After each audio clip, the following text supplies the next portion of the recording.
Well, welcome to the JC podcast. If you're joining us for the first time, we're glad to have you here. If you're a return listener, we're also glad to have you here, whether it's your second, third, fourth time, whatever, listening. We're so glad that you can join us. Today, it's going to be the second part to my interview with Wayne. So if you haven't heard the first one, I encourage you to go back to the to that episode and listen to that one first. Today, in this episode, we're going to be continuing our conversation, talking about like relationships and finance in particular. So I hope it benefits you. But in this channel, we hope to have conversations and unpack life topics in this kind of confusing and fast-changing world. And so that's the mission of this podcast. And so I hope that this episode, this part 2 episode, really blesses you. And so enjoy. I guess like switching kind of gears to the next topic, dating, relationships, singleness. So I was going to ask what your relationship status was, but then you already said that you're single. Yes. I guess I guess have you had to navigate, loneliness or kind of that how do you navigate that singleness especially at an age where you're 30s, and how's that journey been for you? Yeah. So I guess my journey has changed my perspective and, similar to work and similar to, I guess, what I mentioned before, as you get older or as you go through different phases of your life, your values and your priorities can change.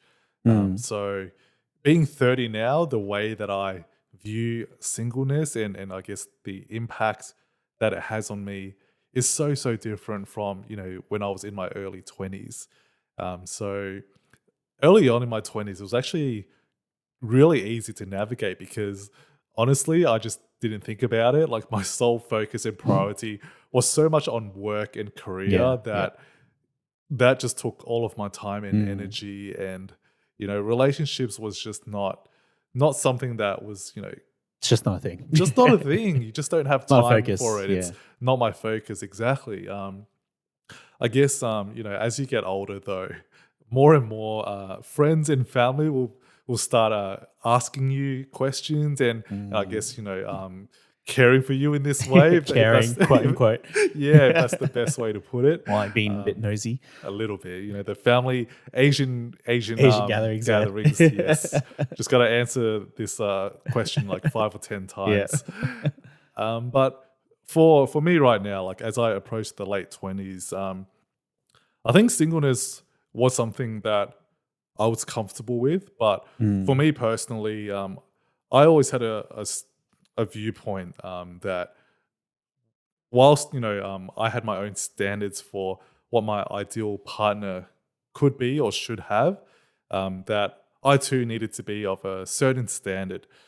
So one of my challenges that I needed to work through was that for myself, I actually didn't feel like I was ready to date. I had a lot of shortcomings and stuff that I needed to work on. Some of those including, practical life skills, like being able to drive and certain aspirations that I wanted to intentionally spend my time on. Those things were more of a priority over, I guess, relationships. So singleness, for the most part, I'd say was probably a result of my own choice or negligence or lack of attention too. But at the same time, when certain people come into your life, you do get attracted or you might admire a lot of them. And definitely along the way, more so in my later 20s, there were some really great people that came into my life and, I'd be interested in getting to know. But for one reason or another, things may just not work out, whether for compatibility or values differences. And so at this current stage right now, whilst singleness is a reality and it's something that I've come to accept and in a way embrace fully, because contrary to like popular belief, there is a lot of advantages being single. Like you have so much time where you can just spend it at your own discretion. You don't have really the accountability to someone. I think people can take that for granted. All the money that you have is yours. You spend it how you want without, needing to really think too much or consider other people. So it really is a great opportunity to just embrace and live out fully and I guess work on yourself. Yeah, I think that's really important especially if you're listening and you're in your kind of 20s or mid 20s, even late 20s, and you're, obviously, when you shared that you didn't have that desire initially, at least. Whereas for me, I definitely had that desire from ever since I was in like early high school. But I think it's important to know that like there is definitely benefits to your singleness. And Wayne listed a very good list of benefits, but I think you'll never get this season of singleness back. If you do end up marrying, you do end up getting into a relationship, like you'll never get it back. And so don't waste it away, and don't just say like, oh no, like I want to move on to the next thing so quickly. So that's really important. In relationships and dating, there's this concept of soulmates. Like in the sense that it's like, oh, there's only the one person for me. I know everyone's got a different view on that. What's your view on soulmates? Do soulmates exist? and was that different from when you were like early in like your 20s or even in high school versus to like now? Yeah, no, good question. And yes, it is a contentious topic. My personal view, and I dare say this is probably also shaped by probably more so my dad. Like, from a very young age, I never really believed that there is just the one person out there. Like, we live in a very populated earth, and it's a lot of pressure to think that out of everyone that's out there, there's just one. There's only one, and you got to find them. So, no, look, I didn't have that belief. I do think that there are definitely wise choices in who you pick as a partner. Yeah. But no, I do believe like God can bless your marriage with your choice, and that there's a lot of people that are compatible and will be good life partners. Yeah, I think it's really interesting that because some people might say that. Because it depends on how you define soulmate, right? Because I mean, obviously, I defined it initially as like there's only one person in the world, but I think some people might say, "Or the one that God has for me is a soulmate." But then, at the end of the day, we also don't know if God has someone for you in the future. Like we don't know what God's plans are. But I think it's an interesting question to ask, because I know people tend to have that idea. Maybe it's a more secular thing. I don't know. But I think at least amongst Christian circles, we know that, God is sovereign, and that, he does have a plan, but then we also don't know what entails in that, so it is hard to say that, oh, I have a soulmate, but like, what if God has different plans for you, So See, my dad has this joke, and he's always like, the person that's right for you, or like your soulmate, is the one that you're going to pick. So once you've made a decision and committed, I think it's important that you don't have the mindset or mentality like having a what if they're not the one? What if they're not my soulmate? What if there's someone out there better?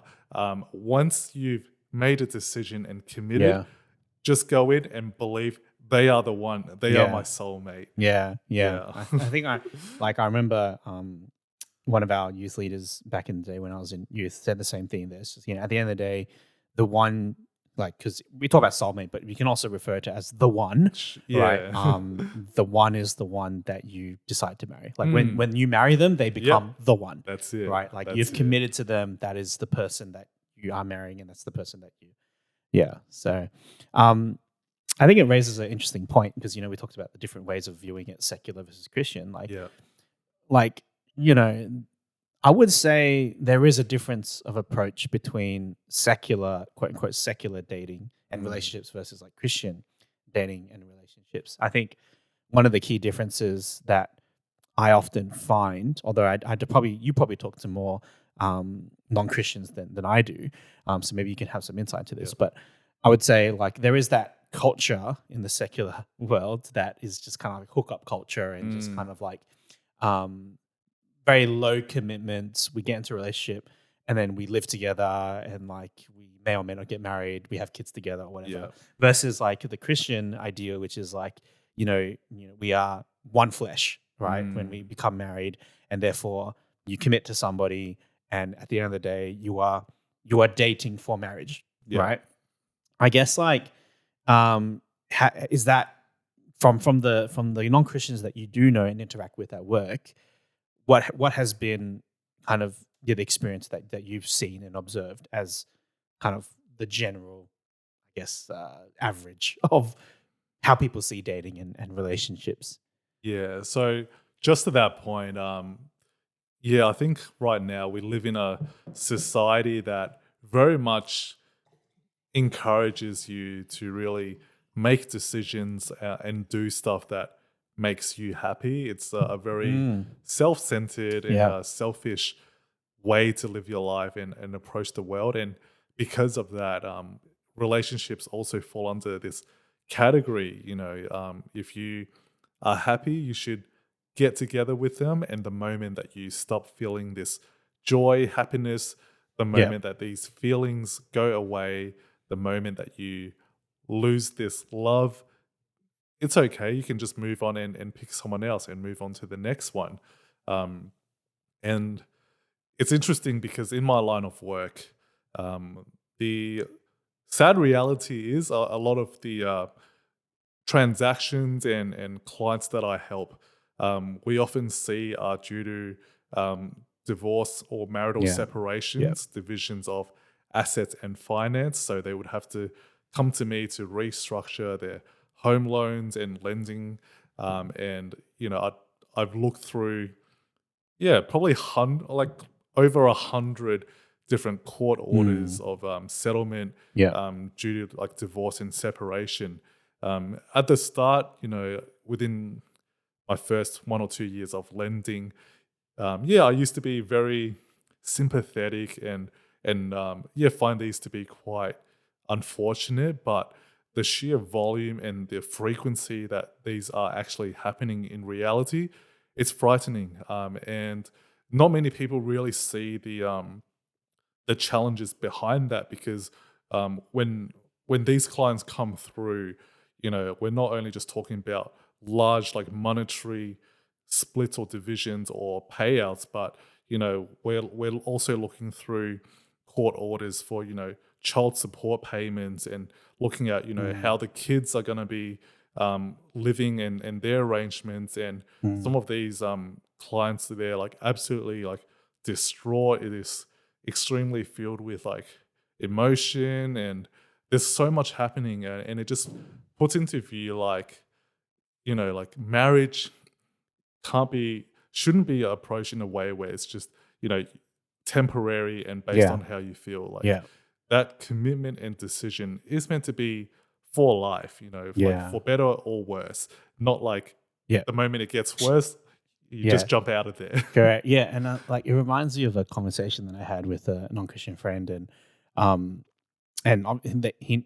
person knows that I'm a Christian, they knows I'm a pastor, and knows that I've never been in a relationship before, and they were going through relationship stuff, and they were sharing about how, I guess like their struggle through that experience, and I just remember I had this moment where I just shared, I think I said, marriage, people view marriage so differently, as you were saying, that, people just think, oh, I can just get a divorce. When it doesn't work out, I'll just get a divorce. And it's just like, but I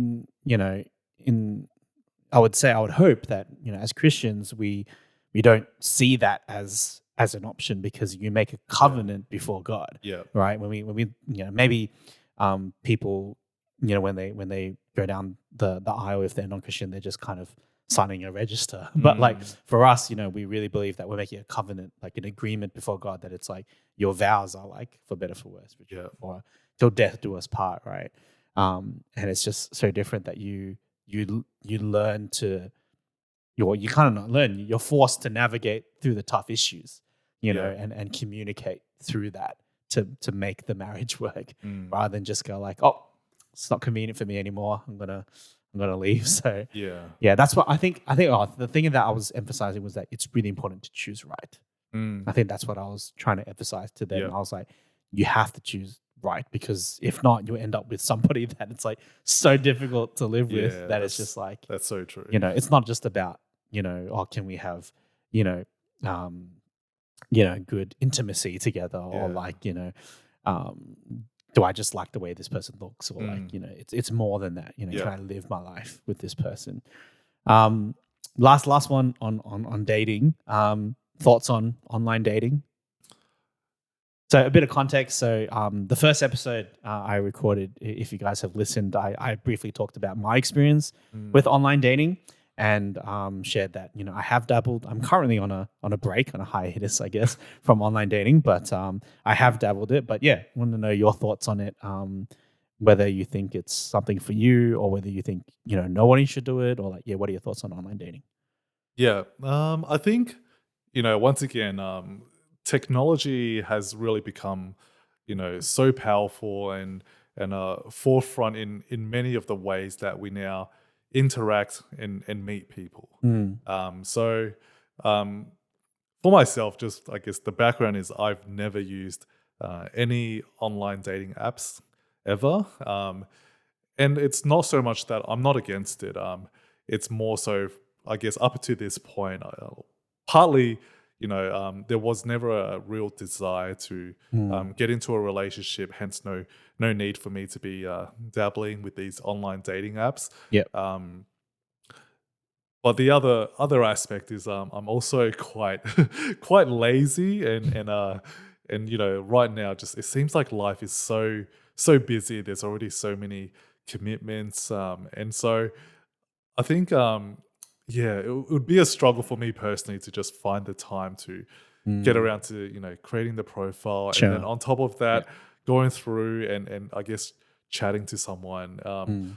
So maybe one day, when the time is right, I'm definitely open to using an experience. I think, genuinely, because I use other apps to like meet new friends. So, for example, like since I'm really into volleyball, I have like this meetup app where it shows you different volleyball events that are occurring around different areas, and then I'll just sign up, and I get through that app I can meet so many other people that are into volleyball and enjoy the sport with common interests. So I think there definitely is a place and a market to help people meet people outside of their current existing circle of friends, and it increases your odds of finding the one. So the one. the one that's the for one you choose. Yeah, that's right. It's such a cliche.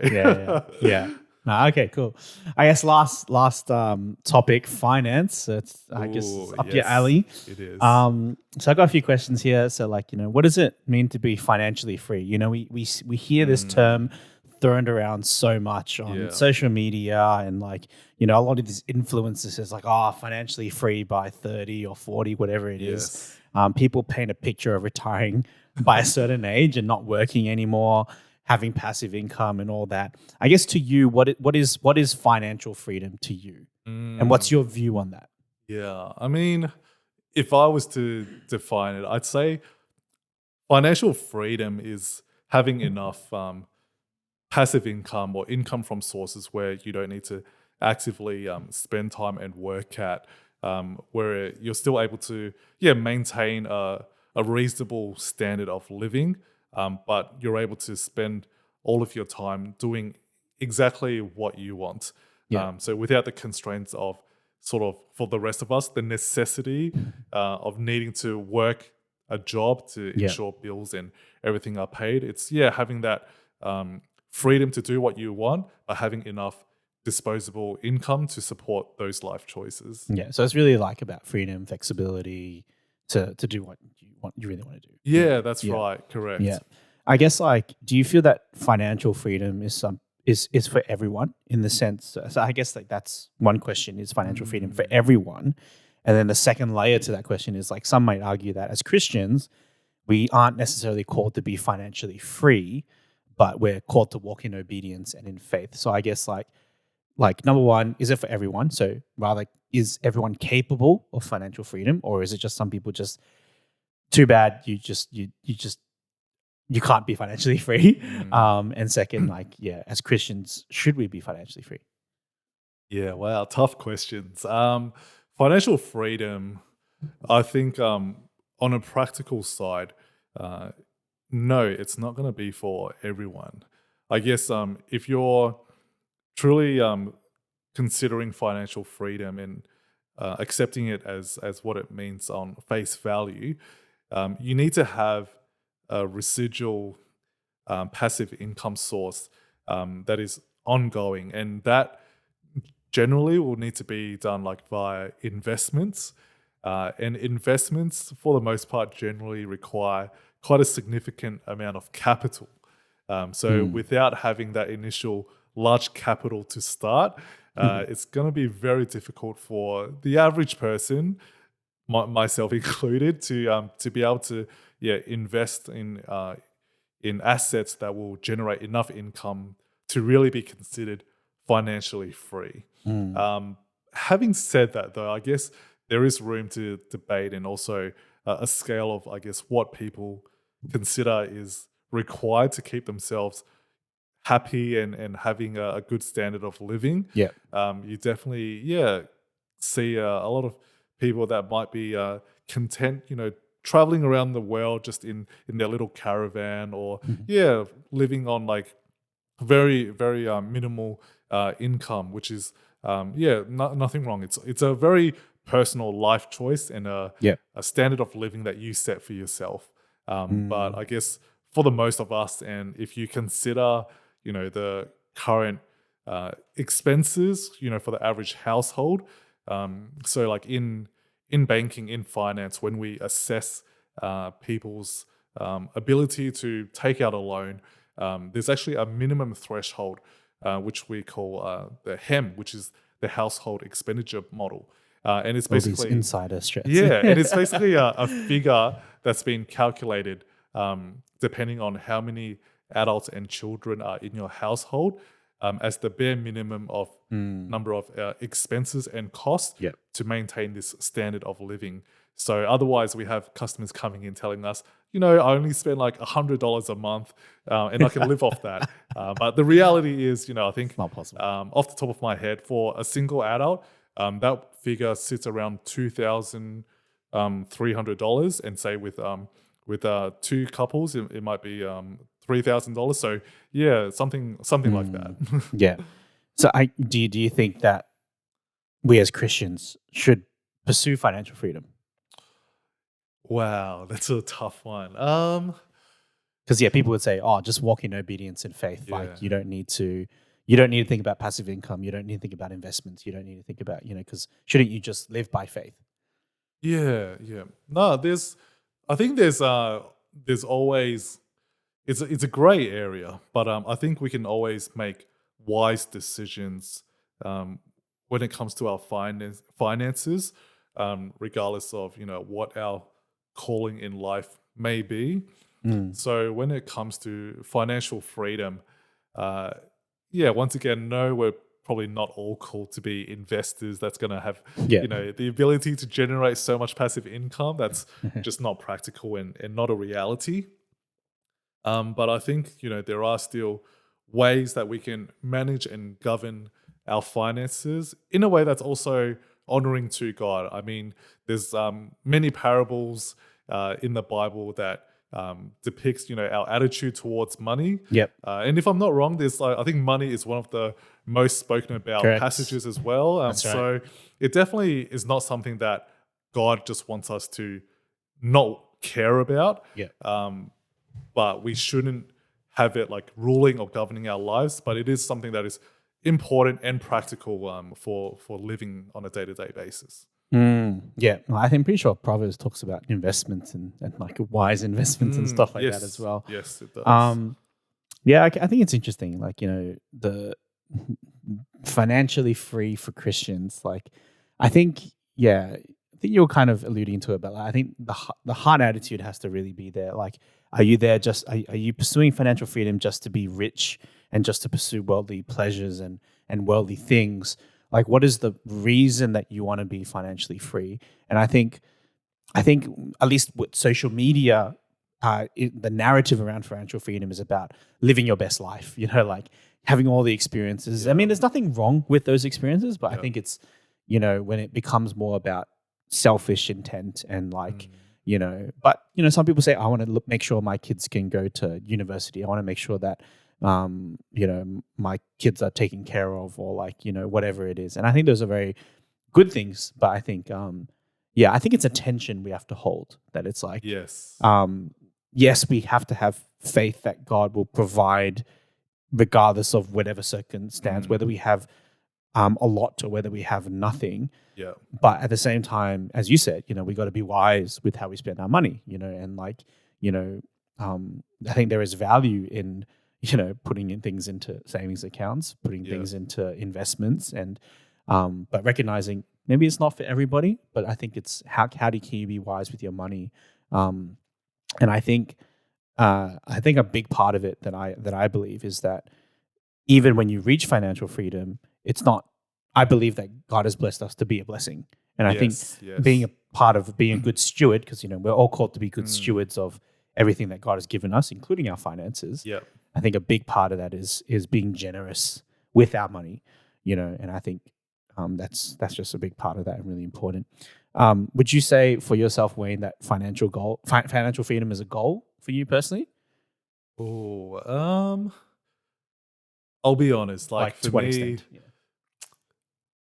it just seems very far removed uh, from me right now. I think there are much. There's many more goals, even when it relates to finances, that I think are unnecessary Yep. before I can even consider financial freedom. So Sure. Yeah. I think perhaps later down the track, once I've bought a house, once I've got a family, and that's all like settled and done, then yeah, perhaps financial freedom would be the end goal, and I guess maybe fitting for that stage in life when you're retired and you've got the ability, you've done the hard times and you've worked your whole life. So maybe financial freedom at that stage is something that I desire for and would like. But in my current state, I think on a practical level, I believe God wants us, and has given us able bodies to work hard, and through work we can save money, and through savings, really build up our wealth to buy a house. Very practical, something we all need. Yep. So yeah, these intermediary goals are more my focus rather than I guess financial freedom, which just seems like a bit far off. Sure. Yeah. I think for me, like financial freedom, I guess I define it a little bit different, and I guess maybe everybody defines financial freedom differently depending on what state of life they're in, and maybe what they feel that they could earn in the long run. So, like for example, someone who's like a multi-millionaire, financial freedom is very different from them compared to someone who is living paycheck to paycheck, right? Yeah. I think for me, financial freedom is about having enough, but then also having a little bit to be able to on the odd occasion either bless or to do something like travel or whatever it is. I think for me, I'm not so concerned about not having to work another day of my life. I mean, it's a bit different. I feel called to ministry, so it's a bit my perspective is a little bit different. But for me, I feel that I'm at least in the stage of life I'm in. Yeah. I am definitely looking at investments. I've made some bad investment choices, which I'm learning from that. But I'm also exploring, just like having a good savings, an emergency fund, but then also having having goals to save up for if I want to travel, if I'm saving up for something, and I think there is wisdom in that. I personally really like, although it's a little bit different because it's in America, but Dave Ramsey's Baby Steps. He talks about getting out of debt, I think the principles are good. Obviously, some of the figures and ratios don't really apply strictly to Australia, but I like the fact of like having, and I think what is it? The Barefoot Investor talks about this as well in his book. Um, but yeah, having an emergency fund I think is really important. Yep. So building that up, so people say 3 to 6 months worth of expenses, so that if an emergency happens, you don't have to reach into your savings or your money for your groceries and stuff like that. Yep. And then doing budgeting, so important. Budgeting, yes. to part of that. I guess like for someone who is like maybe early 20s, mid 20s, who is just beginning their financial journey, Yep. they've just started working. And they kind of want to look towards financial freedom, or they want to look towards being in a healthy financial state. What are some tips that you would have for them? Yeah, I think this one, you think it's a given, but it's almost like surprising how little it can be done from certain observations. But it really is making sure that you're spending less than you earn. It's quite frightening the amount of debt that we can run into, and I think Australia ranks up there among like one of the highest countries of like debt per capita. It's just something that's been like, I guess, ingrained in us when it comes to buying things, even for items that you can pay with like Afterpay or like the hundreds of versions that are out there now. It's so incredibly tempting to really satisfy our, I guess, impulse needs and purchases. But I guess encouragement and advice is, really just have a list of items that you like really, really want, and sit on it for at least a month or so, rather than just purchasing it off like right away. Savings is such a important part, and funnily enough, being in lending as well is also something that we also look at and monitor as part of customers that come through to buying a property as well. So having that in a good credit history. Yeah. I guess last question, and I know this is also a little bit contentious. What's your view on credit cards? Oh, I think credit cards are one of those products out there that can be very beneficial if you use it correctly. So when it comes to most banks out there, there's a variety of different credit cards on offers.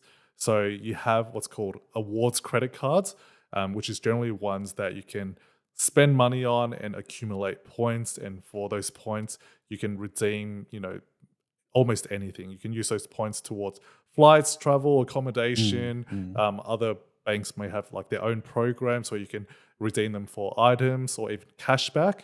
So those are one type of credit cards, these awards or points accumulating credit cards. You also have credit cards that are sold as low interest rate credit cards. So these credit cards tend to be designed for consumers that perhaps will know they'll be utilizing the credit card quite a lot and may not have the capacity to repay it back in full. So for these consumers, to minimize the cost, having the low interest rate is the main selling focus. And the final type is usually what's called a low fee credit card. So these are credit cards that generally have no or like extremely low annual fees just to keep it around. And for most customers that utilize these credit cards, they're more for just like emergencies. Ideally, most people will just spend money that they've got already. But if a car breaks down, or if you have unforeseen medical expenses, sometimes if your paycheck hasn't rolled in, you might need to just jump on the credit card just to see things tie over until the next paycheck. So these low fee credit cards are designed to be used very sparingly. And the awards credit cards before, they're mainly designed for consumers that can have the capacity to pay it back in full every cycle. So that way you're not being charged any interest on it, and you just accumulate all of the points as a reward. So I guess credit cards, my opinion, spoken is like a true banker, by the way. It's just like just in sales. The job just coming through right now. Can't help it. Personally, I'm a huge fan of it. I've been using awards credit cards through these years. And yeah, I obviously make it a very conscious point and effort to make sure I'm paying nothing on it through repaying the credit card in full every monthly billing cycle. So if you have, I guess, poorer impulse control, or you're the type that may tend to like spend as much as you have, and I'll probably stay away from credit cards because they are very tempting. And I've seen, a lot of people unfortunately fall into the trap of just going through credit card after credit card after credit card. But if you have very good self-control and good budgeting, and you utilize it in the correct way, essentially it'll be minimal to no cost, and you can get the benefits of the credit cards. Yeah, like I think for me, I actually didn't own a credit card until recently. So I had credit card, like I was like an additional card holder for my parents. Yeah. So like there'll be stuff that I buy on for them, or like if it's like a family expense or even like church expense that I claim, I'll do it on the credit card. They get the points. But then I was, because I was debating, do I get a credit card for myself? And I know Dave Ramsey, big X on credit cards. He hates credit cards. But I would say the American financial landscape is a little bit different from the Australian financial landscape. But like, I think Dave Ramsey, he's all about saying that when you spend cash, you feel the pinch straight away. Yes. Because money literally comes out of your bank straight away. Yeah. And so it's literally just spending like hard cash, right? So you feel more of a loss when you spend. Whereas with a credit card, that loss is very dissociated, because it's like, I'll pay it in 2 months time or next month, whatever it is, right? And so for me, I was quite content with not having a credit card. And I was like, yes, you can earn points, but to me, I was just like, it's not a big deal for me to earn the points. Yeah. But the thing that actually changed my mind was actually, in a way, being a homeowner. So as you, if for those of you who own homes, or if you know about owning homes, you have your loan, but then you can have what's called an offset account, right? And the offset account essentially allows you to just to put it simply, let's just say you loan $500,000 from the bank, right, to buy your property, and so therefore you owe the bank $500,000. But let's just say, and you owe interest, right, on top of that as you continue to pay it off. But let's just say you had $500,000 in cash, right? You could theoretically put that into your offset account, and technically you owe zero interest, right? Because the offsets how much you owe on your. I'm not explaining it properly. Maybe you can explain it better. Wayne will explain it. You were so close. Wayne will explain it. It's 90% there. Okay, finish the 10%. So exactly like you said. So interest is charged on whatever balance is owing on your home loan. Yep. The offset account, what it does is whatever savings and money you put into the offset account, that in a way counteracts, or as the term suggests, offsets, reduces the amount of interest that is calculated and charged onto your home loan. So if you owe $500,000 on the home loan, and say you only have $400,000 in savings, you put the $400,000 in the offset account, and what the bank does is it sees your home loan owes $500,000, but you've put $400,000 on the offset. So there is only $100,000 worth of interest that $100,000 that the bank is calculating and charging interest on. So rather than the $500,000 in full that is on the home loan, only $100,000 of that is being charged interest. Yeah, I should have just got you to explain it from the beginning. Of course, I should have got the banker to explain it. So with that in mind, the kind of concept or the advice that people have is usually dump every single dollar that you own into that offset account so that you can reduce the interest that you're paying on your home loan. And so as I was, just because I've been a homeowner for about a year or so, and so I was still trying to work out my finances and jiggle things around. And then I realized that I wasn't really utilizing my offset account well, because I've got two bank accounts that I mainly use from two different banks, and my money is kind of split amongst both of them. Yep. And like I think there's a benefit into that in case one bank breaks down, you can still have access to money. Yep. But it was a bit all over the place, and so I was like, I should consolidate everything into my offset, and so that way I'm utilizing it. But then things like bills, things like subscriptions, like that needs to be charged to something. And I've been using an F Plus card for this time. And so having to manually transfer money there all the time, I wasn't keen because I was like, I just want everything to be automated. Yeah. But then I wasn't ready to like expose my entire offset account so that people could just charge whatever they want if like my card gets stolen or whatever, right? Yes. So I approached it more from a financial security kind of point of view that okay, if I have a credit card that, and also if there's a false charge on credit, I think it's easier to get that money back compared to if I charged it on a debit card. Is that correct? Yes, correct. Because it's credit versus actual cash. That's right. Yeah. Yes. So yeah, I was like, I'll get a credit card and then I'll rank up all the subscriptions, charges, and my groceries on that, and then it will do a direct debit from my offset. And so I don't even think about having to manually pay because I know that I'll forget, and so I just direct debit from my offset, and that maximizes the amount of time, and also there's the benefit that technically you offset your purchases by 30 days or something like that. There is that as well. So it's like you keep money in your offset for a little bit longer, I guess. There's you can pros and cons to that, but anyway. So yeah, that was interesting. That was my approach, and that was the only reason why I decided to get a credit card, because I wanted that. I didn't want my card to be exposed to the world and then have all this other things. So it was more of like just a security. No, look, that's actually a very valid point. And to be honest, because it's been a while since I've had to really proactively sell credit cards, but I do remember from being back in the day, that was also one of the selling points is the security and just the peace of mind of like not exposing your own funds and savings out there in a very, I guess, dangerous world where a lot of phishing and other scams occur.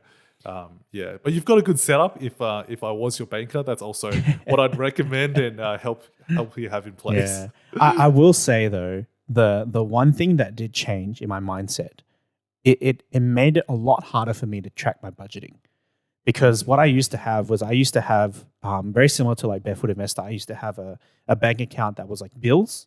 And like subscriptions. I used to have an account that was like everyday expenses. I used to have an account that was like savings. I used to have an account that was emergency funds. So they're all separate. And I was able to see, okay, this money's for this money's for this, money's for this. But then when I all lumped them into the offset, I kind of lost all of that, and it was just like dump everything there. And therefore I found it a little bit harder, like as Dave Ramsey said, that kind of pinch was lost. Because it's like it's a delayed thing, because your credit card does show up as one of the items in your banking app, but then you don't really feel the loss of that money until it actually comes out of your account. So I think that was a consideration that I have felt recently, but I think it still outweighs the I just have to be responsible. I just have to know not to spend so much money, and as you said, make sure that you're spending less than you are earning. So it's interesting because definitely with more convenience, the more barriers we take to remove, I guess, the steps or the hassle that comes with it, the easier it is to spend and the more detached we get from spending. That is definitely an observation that's been made like many times. All right, so we reached the end. It's been a long one. I may or may not split this into two parts, but we'll see. But quick lightning round, just a fun few questions, and just whatever first comes to your mind. All right, let's go. So what's your favorite thing to do nowadays to wind down? Right now, I just enjoy listening to music and watching YouTube videos. Do you have a favorite like genre of music that you like to listen to? I've been listening to a lot of like house music, just nice. Very like house is like very soothing and just like melodic and chill. Nice. Pineapple and pizza, yes or no? Yes. Oh, okay. Coke or Pepsi? Coke. Oh, okay. We can't be friends now. iPhone or Android? Android all the way. Samsung specifically. Yes. We're both Samsung fanboys. What's a hot take that you have? So with sushi, I love like adding extra mayonnaise to sushi, like as a condiment.